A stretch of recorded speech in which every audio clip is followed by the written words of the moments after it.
اس کے بعد سب سے پہلے بجلی کی قیمتوں کا بحران آیا، پھر گیس کی قیمتوں کا بحران آیا، دوائیوں کی قیمتوں کا بحران آیا، کھاد کی قیمتوں کا، آٹے کا، چینی کا، ٹیکس شارٹ فال کا بحران، اور آج پیٹرول کے بحران سے ہم دو چار ہیں۔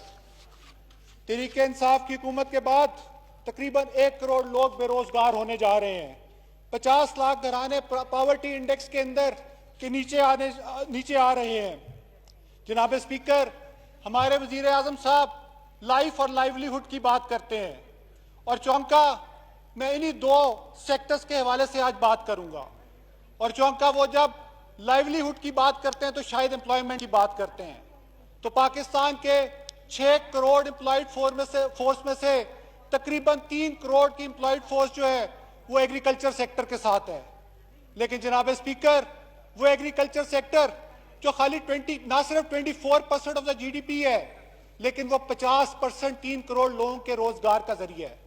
اس بجٹ میں اور اس سے پہلے جو بجٹ آئے اس میں حکومت نے کیا کیا میں آپ کو بتاتا ہوں۔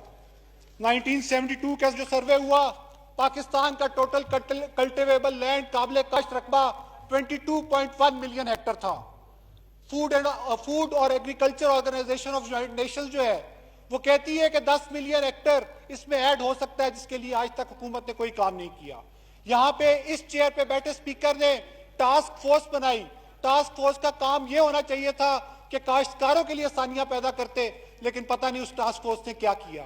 آج کسان جو اپنے ہسٹوریکلی سب سے کم پر ایکڑ پروڈکشن پہ پہنچ چکے ہوئے ہیں، وہ گندم ہو، وہ کاٹن ہو، وہ کوئی اور کراپ ہو، ان کو کوئی یہ نہیں بتا رہا کہ یہ کلائمیٹ چینج کی وجہ سے ہے یا کسی اور وجہ سے ہے۔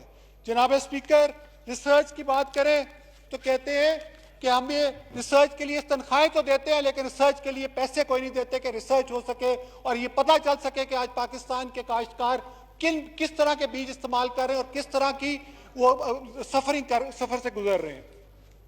جناب اسپیکر، ٹیوب ویل ریٹس پہ آتا ہوں۔ بہت بڑا لطیفہ، 5 روپے کا یونٹ، یہاں پہ بار بار کہا جاتا رہا کاشتکاروں کو 5 روپے کا یونٹ دیا جا رہا ہے۔ کوارٹر ایڈجسٹمنٹ ڈسچارج کے نام پہ جو چھوٹے کاشتکار ہیں ان پہ 5% کی ایڈجسٹمنٹ لی جاتی ہے، اور جو بڑے کاشتکار ہیں جن کے بڑے رقبے اور زیادہ یونٹ جلاتے ہیں ان سے صرف 2.5% لیے جا رہے ہیں۔ کھاد کی سبسڈی میں ایک اور لطیفہ سنیں۔ کھاد کی سبسڈی کی جب بات آتی ہے تو کہتے ہیں کہ آپ کھاد خریدیں، ٹوکن لیں، اس میں سے ٹوکن نکلے گا، پھر جا کے لائن میں لگ جائیں۔ عمران خان صاحب خود 22 سال لائن میں لگے رہے ہیں، اب چاہتے ہیں کہ پوری قوم بھی لائن پہ لگی رہے۔ اور اس کے بعد آ جاتے ہیں جناب اسپیکر زرعی ترقیاتی بینک۔ جناب اسپیکر، مذاق کاشتکاروں کے ساتھ۔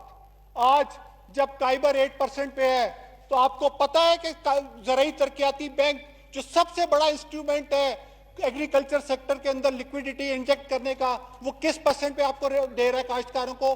8+5% پہ، 13% پہ وہ کاشتکاروں کو استحصال کر رہا ہے، اور کوئی پوچھنے والا نہیں ہے۔ یہ حکومت جس نے یہ زرعی ترقیاتی بینک بنانے کا مقصد صرف یہ تھا کہ کسانوں کی جو ہے ان کی مشکلات میں کمی لائے، اور وہ 13% سود لے کر کسانوں کا استحصال کر رہا ہے۔